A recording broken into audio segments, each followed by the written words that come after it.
Wisconsin. I'm a 24-year-old male, and this happened when I was about 18 or 19, and used to live in California. I've since moved away. There's a forest close to my old house with a creek. Running through it, my older brothers and friends and I would frequently explore this area. We all liked finding abandoned buildings and structures to explore, and the main reason why we came to this forest so often was because there was a storm drain that emptied out into the creek there, so we would explore. Pretty often, it became a hangout spot for us anyways. One day my 3 friends and I decided to go to the storm drain. Let's call them NJ and G for privacy. There were 2 parking lots on both sides of the forest. J and G came in one car, and I met them there in his car. This information will be relevant to the story later on. So we're walking through the forest, just goofing around. We eventually make it to the entrance of that storm drain. The way it looked, there was 2 entrances. Right beside each other, they were about 9 feet high. And when you enter the tunnels, there's immediately a steep incline. Then there's these concrete pillars coming out of the ground. It kind of looked like an old temple or something, we just always thought. That was cool. And eventually, those 2 tunnels came together into one. So we make it to the top, but it's flooded up there because of the recent rain. So we decide to turn back by now. We really didn't realize that it was getting pretty dark.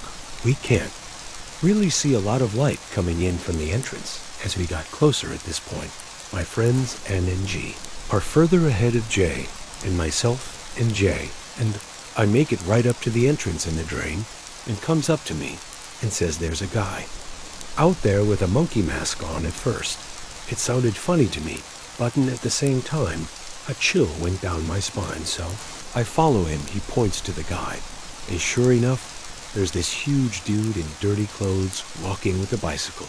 He has a monkey mask on covering his whole head at this point. All 4 of us see this guy.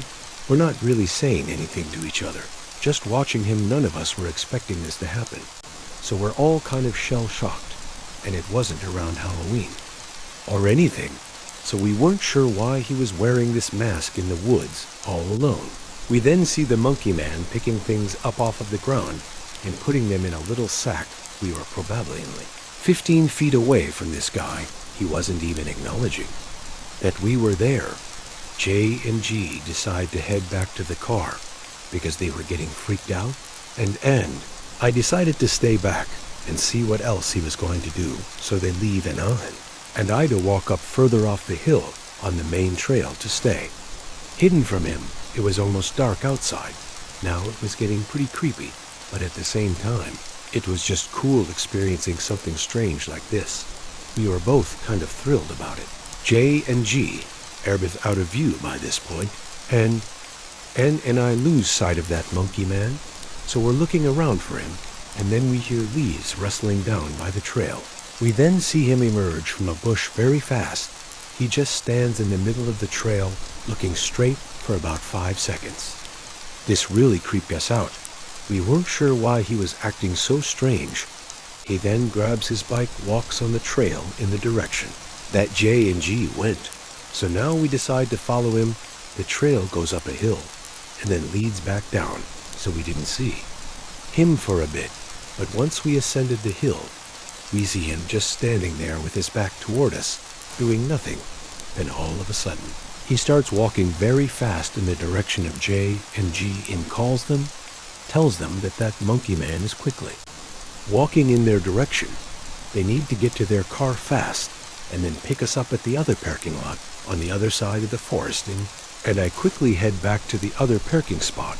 As we're walking, it's now pitch black outside, and we're using our phone flashlights to navigate through the forest. All of a sudden, all around us, we hear what sounds like a lot of humans mimicking loud noises, but like very loudly.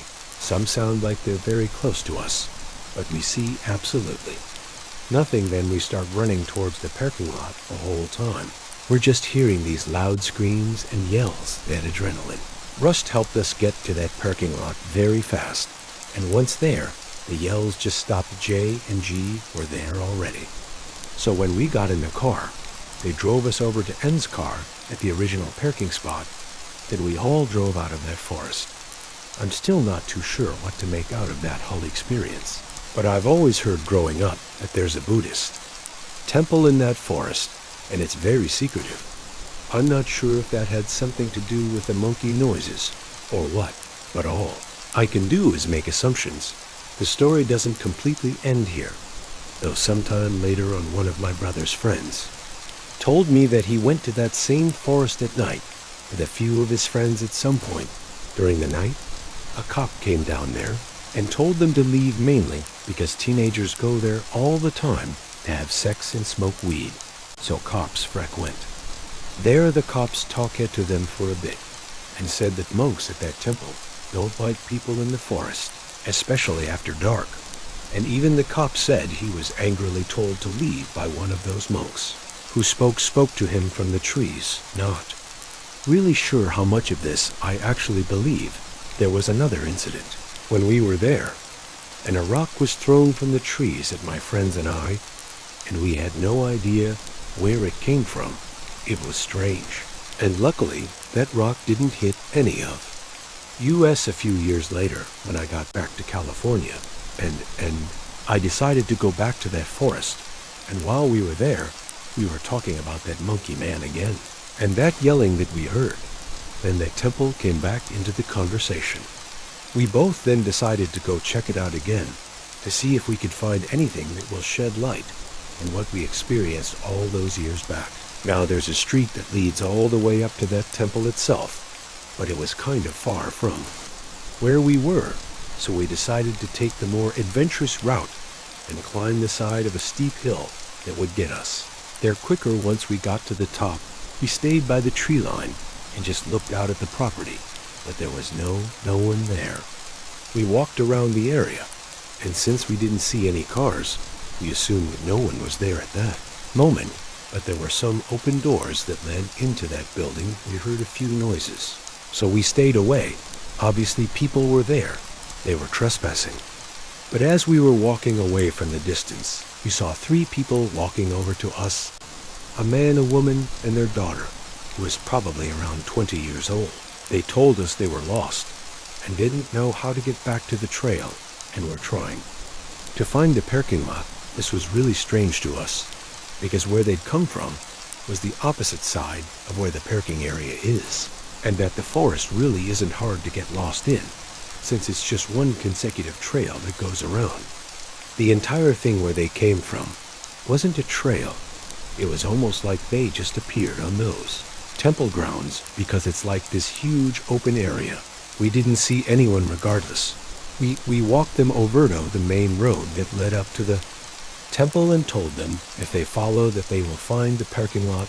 They thanked us and left. And then I stayed for a few more minutes, talked about how weird it was that they were lost in a very simple hiking area, but chalked it up as maybe their first time, so we brushed it off. After all that, we decided to leave, so we walked back onto the street that goes to the parking lot. We thought we were going to run into that family again, since we had only left a few minutes after them. But when we got to the bottom, there was a huge gate blocking the entrance to the road that was leading up to the temple, and we still didn't see them. So and I had to walk around it and go back into the woods, which was very hilly. We had to climb over fallen trees and go through brushes and cross a creek. Once we made it back to the parking lot, we were surprised. We didn't see a family at all. It's very hard to climb over all those obstacles. The parents were definitely in their late 40s at least. That would have slowed them down for at least us to catch up to them, since they only had a few minutes head start in that parking lot. There was no other cars. There were no cars when we first arrived. That family just straight up disappeared. That's my story of some of the strange things that happened in and around that forest. I'm still not sure what that guy was doing walking around with that monkey mask alone in the woods, and if those noises that we heard are connected with the monk and that temple, or if there's some kind of cult, and we saw one of them wearing a monkey asterisk mask. It's all still a complete mystery to me, and I'm not sure what to make of the family also that disappeared out of nowhere. but those were definitely some of these strangest experiences I've ever had. That place still holds a lot of nostalgia for my friends, and I'll definitely go back there again someday. Perhaps I'll have even more stories to tell.